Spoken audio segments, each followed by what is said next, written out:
Bonjour à tous, un petit direct impromptu, complètement non programmé. D'ailleurs, vous voyez, je suis même pas maquillée, j'ai juste mis un petit coup de rouge à lèvres. Euh, Justement parce que je suis débordée. Donc, je me suis couchée hier en me disant, j'ai eu du mal à m'endormir parce que je me disais, demain faut que je fasse ça, faut que je fasse ça, faut pas que j'oublie de faire ça, etc. Enfin bref, ça commençait à trotter dans ma tête cette liste de choses à faire. Et puis, bon, j'ai eu un petit peu de mal à m'endormir et je me suis forcée en me disant, allez, t'es là pour te reposer, de toute façon tu peux rien faire ce soir, donc zen, tu verras ça demain matin. Et puis là, 6h30, j'étais déjà réveillée en me disant, il faut que je fasse ça, il faut pas que j'oublie de faire ça, etc. Enfin bref, ça recommençait. Finalement, encore un peu fatiguée, je me suis rendormie jusqu'à l'heure où devait sonner mon réveil. Et après avoir conduit mon fils, là, voilà, j'étais sur la route de l'école, quoi. Et je me disais déjà, il faut que je fasse ça, il faut que je fasse ça, il faut que je fasse ça.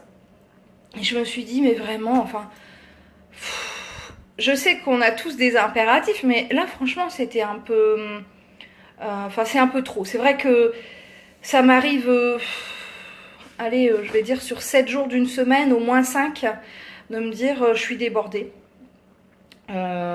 Et je le suis vraiment, hein. C'est pas pour rire. Voilà, il y a des périodes un petit peu plus difficiles que d'autres. D'ailleurs, pour ma famille, c'est pas toujours simple à gérer non plus. Et j'avais lu une fois, si tu, enfin voilà, si tu veux être au calme, médite tous les jours pendant 1 heure. Si tu n'as pas le temps, alors médite 2 heures. Je m'étais dit, ils sont cons, ils se sont trompés ou quoi. Si t'as pas le temps, tu peux pas méditer 2 heures.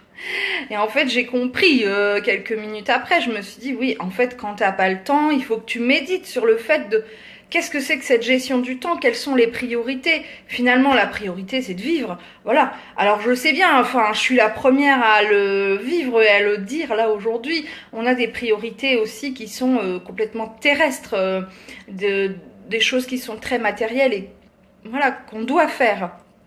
Mais c'est vrai que là, je me suis dit ce matin, j'ai pas le temps, je suis débordée. D'ailleurs, je vais commencer ma journée en faisant une liste de tout ce que j'ai à faire pour éviter d'oublier, pour essayer de me gérer aussi au niveau des priorités. Mais je me suis dit, j'ai pas le temps, mais je vais faire un direct. C'est un peu ma méditation à moi. Alors je vais pas rester 2 heures en direct avec vous, mais voilà, c'est t'as pas le temps, et prends-le. Voilà. Parce que sinon on pète un plomb quoi. Donc là vous voyez il fait super beau aujourd'hui chez moi et j'ai qu'une envie c'est de partir, voilà, marcher, aller me promener. Donc avant de faire ça je vais quand même faire ma petite liste de choses à faire et je vais voir si je peux m'octroyer cette balade d'une demi-heure, 1 heure pour pouvoir me recharger, me ressourcer finalement pour cette dure journée. Voilà. Alors, c'est un point aussi que j'aborderai lors de mon stage du mois de novembre. Alors, je précise, enfin là c'est parce que j'en parle, mais c'est le seul stage où il reste de la place, hein. Donc, on va échanger autour des personnes voilà, qui veulent créer ou qui ont créé leur statut de je veux dire médium ou voyant ou énergéticien, enfin bref, et qui veulent développer leur activité. Et je vais travailler aussi avec eux sur ça, sur la gestion du temps, parce que c'est pas simple. C'est quelque chose qui est vraiment à prendre en compte, notamment quand on travaille comme ça en libéral, parce que il n'y a pas que les vidéos, que les directs et que les séances en face à face, j'ai envie de dire. Il y a bien d'autres choses à travailler derrière. Je pense qu'on s'en rend pas forcément compte. Donc voilà, c'est vrai que c'est quelque chose qui est important dans notre vie occidentale. Quand je regarde certains reportages, des fois, voilà, là c'était, je sais plus quoi, Rendez-vous en terre inconnue, ou je sais pas, enfin bref, des émissions un peu comme ça où on rencontre d'autres cultures finalement. Et où je me dis, oh, mais on est cinglé en fait. En fait, on est con. On est carrément malade. Et je pense rien qu'à ma petite sœur. Bon, je sais qu'elle regarde pas mes vidéos, elle a pas forcément le temps de le faire, mais qui est partie travailler en Corse. Et je me souviens une fois de l'avoir appelée et elle m'a dit, mais vous êtes fou en fait. Parce que bah, dans le sud, et puis peut-être encore plus en Corse, visiblement, le rythme de vie, le rythme de travail n'est pas le même. C'est un peu plus cool. Parce que, en fait, eux, ils vivent un peu au rythme du temps. Hein, et donc le soleil fait un peu et la chaleur ralentir l'activité, le rythme. Et on vit, voilà, un peu plus cool. Alors que je vous assure que ce qu'elle est partie faire là-bas, voilà, elle est partie travailler, donc c'est pas, voilà, elle est pas partie en vacances. Mais elle me dit, quand je vous ai au téléphone, elle parlait de moi, de la famille, enfin, voilà, nous qui sommes restés dans le nord de la France. Elle dit, vous êtes toujours speed, tout le temps, tout le temps, tout le temps. Et là, ça m'a fait un peu tilt parce que bah, je me suis dit, elle a raison, quoi. Je pense que on, on se crée notre propre stress. Le stress, finalement, il vient de nous, hein. Il vient pas uniquement de l'événement extérieur. En fait, le stress, c'est qu'est-ce que je fais des événements qui sont autour de moi. Comment je vis, comment je gère les événements qui sont autour de moi. Et du coup, voilà, si j'ai une multitude de choses à faire et que je me dis, oh, je vais pas y arriver, j'aurai jamais assez de temps, et ça c'est super urgent, il faut pas que je me loupe, et ça, qu'est-ce qu'il va dire, je vais l'avoir au téléphone, je vais encore me faire engueuler, enfin bref. Vous voyez, c'est ce que je pense et ce que, à mon avis, je suis pas la seule à penser ce genre de choses de temps en temps. Eh bien, c'est nous qui créons notre propre stress.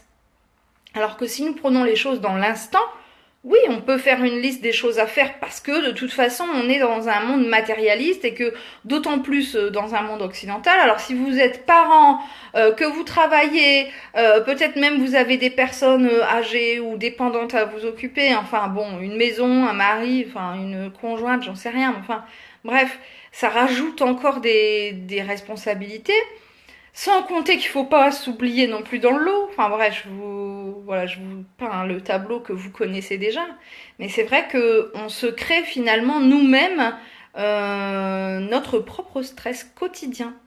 Hein, et voilà, donc c'était une petite vidéo rapide, mais j'avais envie d'échanger avec vous sur ce sujet. Alors, quelles sont les solutions? J'ai pas de solution miracle, puisque finalement, chaque solution est unique. C'est-à-dire que ce qui va me convenir à moi ne conviendra peut-être pas à mon voisin, ni à ma voisine, etc. Et ce qui convient à ma voisine ne me conviendra peut-être pas forcément. Mais si on veut globaliser les choses, c'est vrai que pour pouvoir avoir une meilleure gestion du stress, bon, moi déjà, j'essaye de remettre les choses en perspective. Une fois, c'est ce que mes guides m'ont montré. Ils m'ont emmené comme ça dans un genre de voyage astral et j'étais un peu, si on peut dire, hein, dans le noir, vous savez, avec les étoiles, enfin l'univers, voilà. Et je me suis vue et j'ai vu cette problématique qui me tenait à cœur et je me suis dit, mais en fait c'est un grain de sable. Voilà, donc je me souviens toujours de cette expérience. Toujours, je me dis, remets dans le contexte euh, ce que tu vis là, est-ce que tu sauras en rire dans une semaine? Est-ce que qu'est-ce que ça aura comme importance pour toi dans 6 mois, dans un an? Voilà, donc j'essaie toujours de remettre en perspective. Bon, des fois, je suis dedans et ça m'agace et vraiment c'est compliqué. Mais voilà, j'essaie vraiment au maximum de remettre en perspective. Autre chose après pour gérer le stress au quotidien, eh bien c'est d'y faire face, c'est-à-dire de prendre ses responsabilités et d'éviter la procrastination. Même si j'en suis un peu adepte parfois, mais voilà, on essaye de faire en temps et en heure ce qu'on a à faire au maximum, hein. Ce qui évite justement de stresser et voilà, le fait de reporter, c'est pas forcément, après ça va tourner, on va dire j'ai oublié ou je dois faire, voilà. Après, une autre solution aussi, c'est d'anticiper le stress, c'est-à-dire de le gérer au mieux et de faire redescendre ou remonter, ça dépend comment on voit les choses, mais notre capacité à supporter tel ou tel niveau de stress. Hein, voilà, donc on va faire. Voilà, alors je reprends après une petite pause à cause d'un souci Wi-Fi. Et donc pour pouvoir augmenter ou redescendre ce niveau de stress, eh bien on va apprendre à l'amadouer, voilà. Et donc, eh bien, certains vont faire du sport, d'autres vont faire du yoga, de la méditation, de la peinture, j'en sais rien moi, de la musique ou autre. Voilà, ça va être toutes ces activités qui nous permettent de nous concentrer et ou de nous dépenser pour pouvoir améliorer au quotidien. Alors je dis pas forcément d'avoir cette activité tous les jours, mais au moins une fois par semaine, régulièrement, qui vont nous permettre, voilà, de souffler un peu et prendre du temps pour, voilà, se concentrer sur quelque chose en particulier et parfois même nous rebooster complètement pour la journée, pour la semaine, et ça c'est quelque chose d'important. Donc voilà, j'ai pas de solution miracle, puisque je vous le disais, chacun a la solution en soi, puisque on va tous avoir des degrés de gestion du stress différents déjà, et puis des affinités plus ou moins fortes pour telle ou telle activité. Mais voilà, je pense que c'est important de prendre du temps, même quand on n'en a pas. C'était ce petit dicton asiatique, hein, bouddhiste, qui nous dit ça, voilà. Si méditez tous les jours 1 heure, si vous n'avez pas le temps, alors méditez-en 2. Voilà, c'est tout à fait typique. Il faut vraiment remettre les choses dans le contexte et puis en perspective.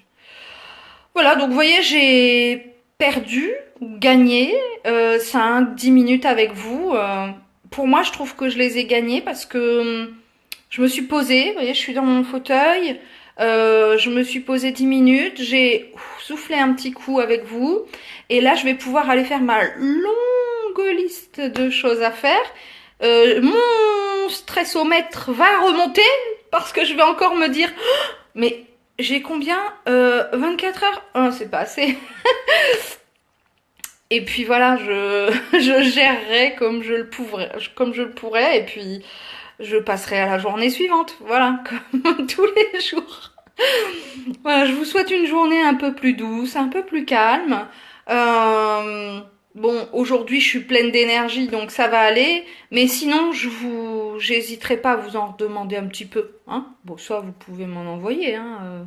Ça mange pas de pain. Allez, je vous embrasse, passez une belle journée. Et n'oubliez pas, voilà, quand on est stressé, quand on est dans l'action, quand on est dans l'agir, hop, on monte sur son petit nuage, on regarde d'en haut. Qu'est-ce que ça me fera dans 1 semaine, dans 1 heure, dans 6 mois, dans 1 an? Et tout de suite, je vous assure, ça va mieux. Allez, je vous embrasse. Bonne journée.